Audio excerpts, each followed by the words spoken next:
Hi everyone, welcome to After Class with Ballet for All, a podcast by two passionate adult ballerinas about all things adult ballet related. and some random thoughts in between. We're so glad you're here. So grab your water bottle Or a cup of coffee. and join us for a quick chat after class.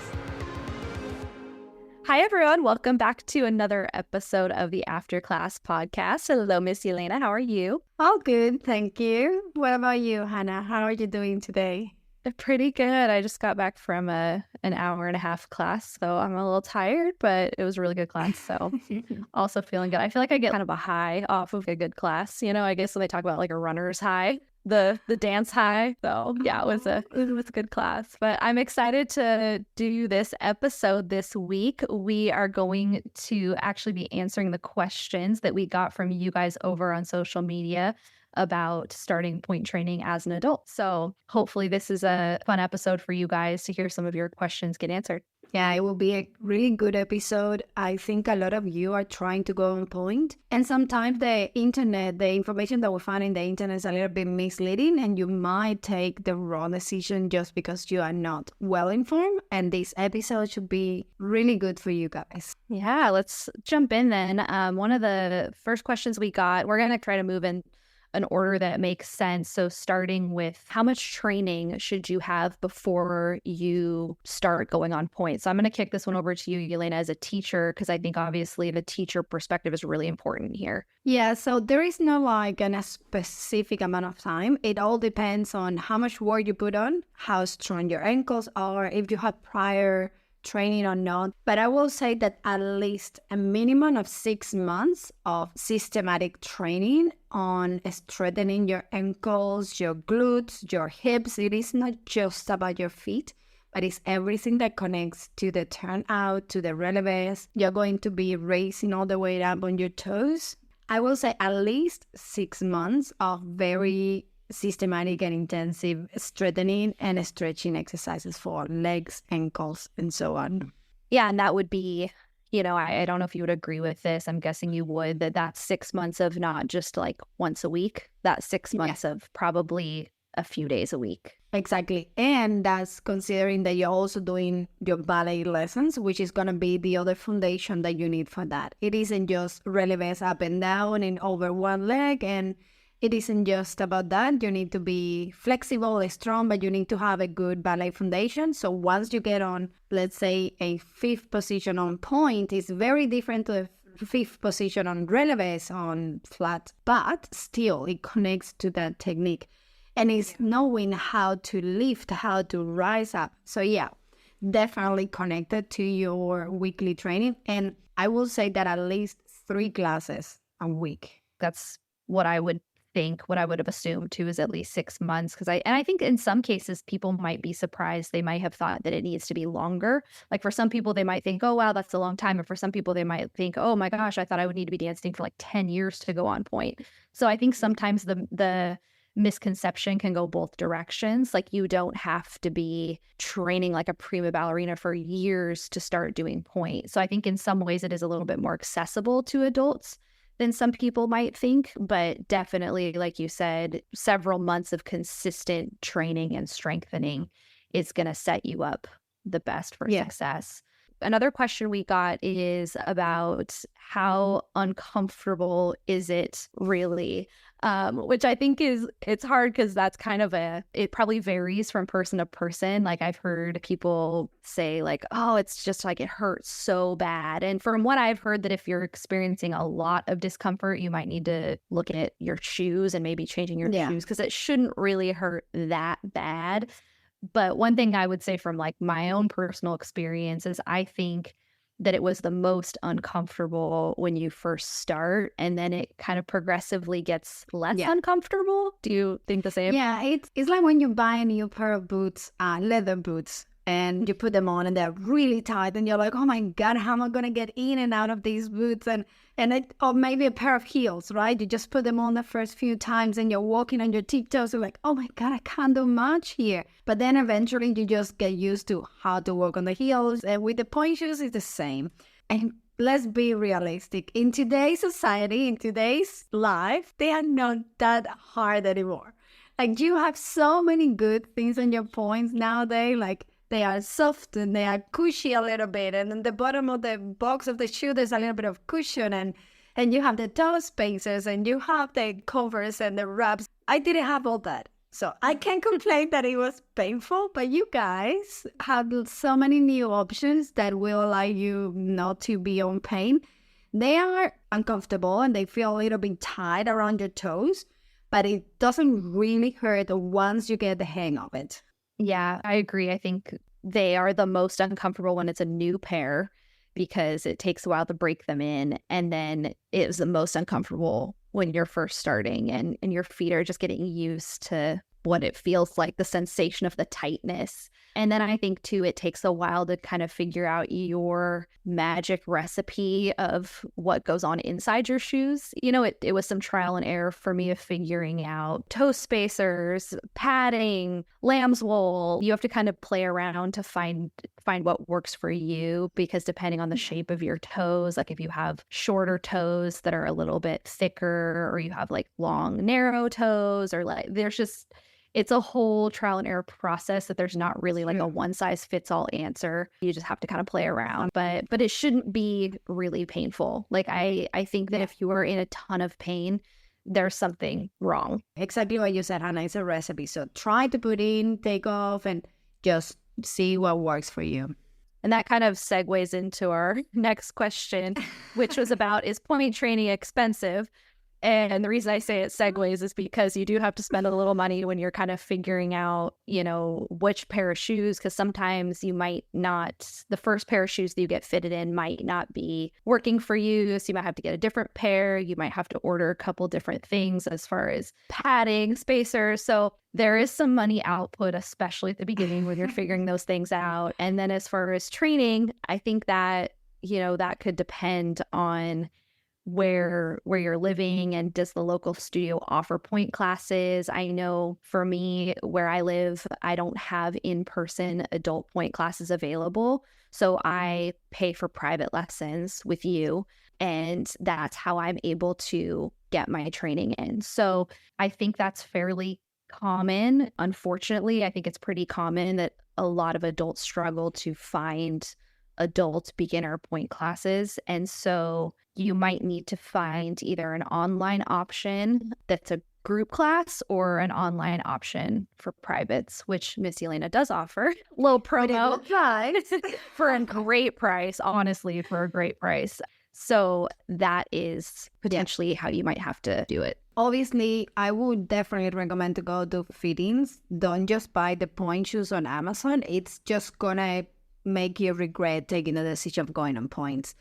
Going with a shoe that doesn't work for you, it is just the worst thing ever. Like, it's just the worst. And you need to go, you need to feel. They have so many options and they're there. So if you're doing this for fun, why would you be suffering when you're trying to have fun? So go get fitted. And I believe that fitting is free. You just pay for the shoes, basically. And the shoe, they are sometimes a little bit expensive, but it's like, I don't know, you don't need to change it that often. It also depends on how often you do your Pointe lessons. And like you said, especially at the beginning of your Pointe journey, depending on how often you're taking classes, you probably won't be breaking down your shoes as much as like some professional dancers go through a pair every couple days, which like you're not going to be doing most likely. So your shoes will last a little longer. I think, yeah, the expensive part of training just can be if you don't have a local studio that has group classes, you might need to pay for private lessons. And I think that's where it can get pricey depending on what the instructor charges at your studio. Because a lot of times, like I know at the studio in person I go to, you have to pay you have to pay the instructor for their time, but sometimes you also have to pay the studio fee to rent the space. So I know, several other adults that do that.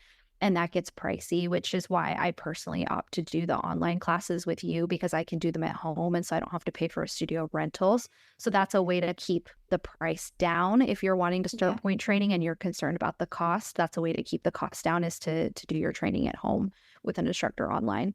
Yeah. And that's, again, why online lessons they're really a good option out there. Yeah. So another question we got is how often will I need to take point classes? And I'm assuming that this was framed around in order to progress in a reasonable time frame, how often should you be taking classes? So what would you say, Elena, as a teacher? As a teacher, I would say minimum 2 classes a week. Doesn't need to be a full 60 minutes, 90 minutes class. Like you with me, Hannah, you're having 30 minutes class. Now, you're having 30 minutes twice a week, but also we need to keep in mind that Hannah's been doing that with me for over a year. So now we went down to 30 minutes because we can actually get things done on the 30 minutes. But if you're taking a point class without ballet class, it would take a little bit longer than that, 45 minutes at least, because you need to warm up, you need to start feeling the shoe and the feet and articulation. So I would say at least 45 minutes twice a week. If you really want to see an improvement, if you just want to dance on your point once a week, that's also perfect though. So it depends your goals. Yeah, I think that's a really good call out, as it depends on your goals. And like you said, just clarifying, my lessons being 30 minutes, really the only reason it works is because we have group class right before. So I'm already warmed to go in. But if I wasn't already warmed up, a 30-minute point class really isn't going to do much for you, because that's, you need to spend at least probably minimum 10 minutes just getting your feet really warmed up. Yeah. If you haven't done nothing in the day, definitely. Mm-hmm. Yeah. So yeah, I think a couple of times a week. And I'm even finding, like, just speaking from my own experience, I'm doing it minimum twice a week. But I've noticed, and one of my goals, even just for the rest of the year, is bumping that up to at least 3, if not 4 times a week, that I'm just putting my shoes on. And even if I'm just taking a bar class, but I'm doing it in my shoes, because I've noticed that the weeks specifically where I really find that I felt like I improved, it's the weeks I'm spending more time in the shoes. And so I think the longer you can be in your shoes, the better, which actually we got a question. So maybe I'll just kind of jump out of order, because we did get a question. Someone asked, does it make sense to wear point shoes for bar and center classes without actually going up on point, just to get used to them? And I would say, yes, absolutely. What do you think, Elena? Yeah, I will say definitely go for it. It's not just the matters of getting used to it. You are getting so much strength, so much control, because balancing in a first position on point shoes, like in flat, like you're in a flat first position, just trying to balance that, it's so hard. Try to do a free, try to do a free position with your point shoes not on relevant, on point, on flat, on the floor. And it's hard. So you're working on control, balance, strengthening your hips muscles and your glutes muscle, just to keep the turnout and keep the balance. Your abs are gonna die. Like I remember when I used to be a student in Cuba, we sometimes the teacher will ask us to put the point shoes for the 1 hour, like 90 minutes class, or 1 hour 45 minutes, and without going on point, just so we can articulate through the foot with the point and get all this strength on the toes, strength on the arches, the hips, the glutes. And it was just so much better. I'm laughing because I feel like just standing in your point shoes is like comically difficult. Like there's literally times where I'm just standing on flat on my point shoes and I'm like almost fall over, just because they're so unstable. And I think that's one of those things, like, now I'm remembering, when I first started wearing point shoes, oh my gosh, I remember that, like putting them on and being like, whoa, these are a lot less stable. They're kind of rounded on the sides. And so if you haven't put them on before and stood there in them, you don't kind of realize, they kind of wobble from side to side. In flat shoes, it's really your foot. It's like having a sock on.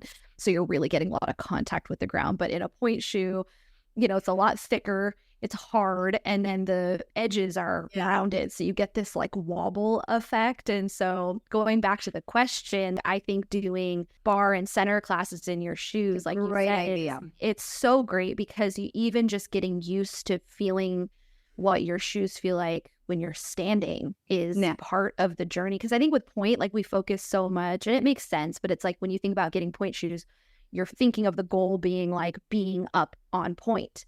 If you watch a ballet, even a lot of the in-betweens is running around on Yeah, demi point or, standing, and you're not on point. So you have to get used to being in your shoes, not on point, just exactly. being in them. And so I think doing bar and center is such a great thing. Like, and I think too, for me, one of the things that has really, it's kind of been like the mentality that I've realized is important for the point journey is you have to become intimately acquainted with your shoes. Yeah. Like your shoes have to become your friend and something that you are very comfortable in, something that you love, and you're like, okay, we are going to become as one. And so the more time, yeah, the entire class is a total disaster if you don't really connect with your shoes.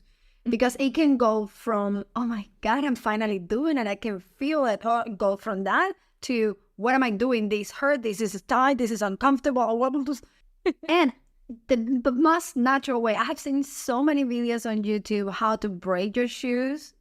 Don't braid your shoes. They are expensive, they are pretty. You braid your shoes in a way that doesn't mold with your foot. And a ballet class is the best way to braid your shoe without doing it with your hands, with a chair, with a wall, with nothing. Put your shoes on, go on your ballet bar. You do a bar class with your new shoes, and that would be perfect to braid your shoes. Perfect. it definitely builds strength, like working in a shoe that hasn't been as broken down. Like if you are not doing a bunch of breaking in on your shoes and you're putting them on and you're doing bar and you're making your feet essentially do the work of making them softer and breaking down, like you're getting a great workout in for your feet and you're getting strength training in. So I think it has like double the benefit, like you said, if you're not prematurely breaking down your shoes because you're closing them in a door and like doing all this crazy stuff that we tend to see on social media because they're expensive and you want them to last. But then you're also, you're getting the benefits of strengthening your feet by doing it manually. So yeah, I think doing as much in your shoes, even if you're not going up on point, is such a good idea. So another question we got is, how do you find a studio that will let you do point? And then kind of, and or how do you bring it up and ask for point at your studio? I will say that if you went to my class and you asked me, can I put the point shoes just to do the bar class? I will never refuse. But it will be always under your own supervision, because remember that the teacher is not doing a point class, is doing a normal ballet class, and you took the decision of putting your point shoes. So I would say I would never refuse, because I know that is a good option and a good opportunity. However, it might be a little bit risky, depending your level and the level of the class that you're taking with your points. But I think always ask. You might give the idea to the studio, because you might not be the first one asking, and maybe the studio is like, oh my God, already 4 of you ask, so I should open a point class. Why not? Yeah, I think as far as finding a studio, I mean, the internet is obviously a great resource for searching for a place in your area. I think one thing I've realized within the adult ballet community too is word of mouth is such a great way to find resources.